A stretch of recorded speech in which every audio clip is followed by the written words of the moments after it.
यानंतर बघूयात राजकीय बातम्या। राज्य सहकारी बँक अर्थात शिखर बँक घोटाळा प्रकरणामध्ये संबंधितांना मोठा दिलासा।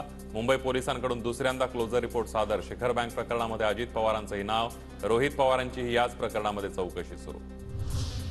वंचितला अद्याप महाविकास आघाडीमध्ये समावेश नाही। आगामी बैठकीमध्ये महाविकास आघाडीमध्ये वंचितच्या अजेंड्यावर चर्चा करून महाविकास आघाडीमधील तिन्ही पक्षांनी जागा वाटपाचा फॉर्म्युला द्यावा, आंबेडकरांची मागणी। काँग्रेस, त्याच्यानंतर एनसीपी आणि उद्धव ठाकरे शिवसेना यांचा सीट शेअरिंगचा फॉर्म्युला 2 तारखेपर्यंत तयार होईल असं मी त्या ठिकाणी मानतो। टिपू सुलतान समोर नतमस्तक होणारे, औरंगजेबाच्या कबरीसमोर नतमस्तक होणारे प्रकाश आंबेडकर उद्धव ठाकरेंना चालतात का? वंचितच्या महाविकास आघाडीतील समावेशावरून नितेश राणेंचा उद्धव ठाकरेंना सवाल। राज्यसभा निवडणुकीच्या पार्श्वभूमीवर अजित पवार गट अलर्ट मोडवर। कुठल्याही फॉर्मवर सही करू नका, कुठेही सूचक अनुमोदक होऊ नका, अजित पवारांच्या सर्व आमदार मंत्र्यांना सूचना। मुंबईमध्ये फक्त सत्ताधारी आमदारांनाच विकास निधी, विरोधी पक्षातील 11 आमदारांना पालिकेकडून निधी नाही, माहिती अधिकारात वास्तव समोर।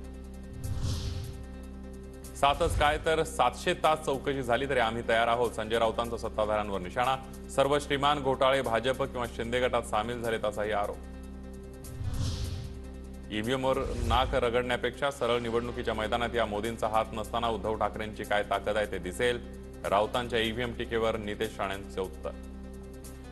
ईव्हीएमच्या नावाने नाक रगडण्यापेक्षा डायरेक्ट मैदानात या, निवडणुकाच्या गोळा मैदान लांब नाहीये।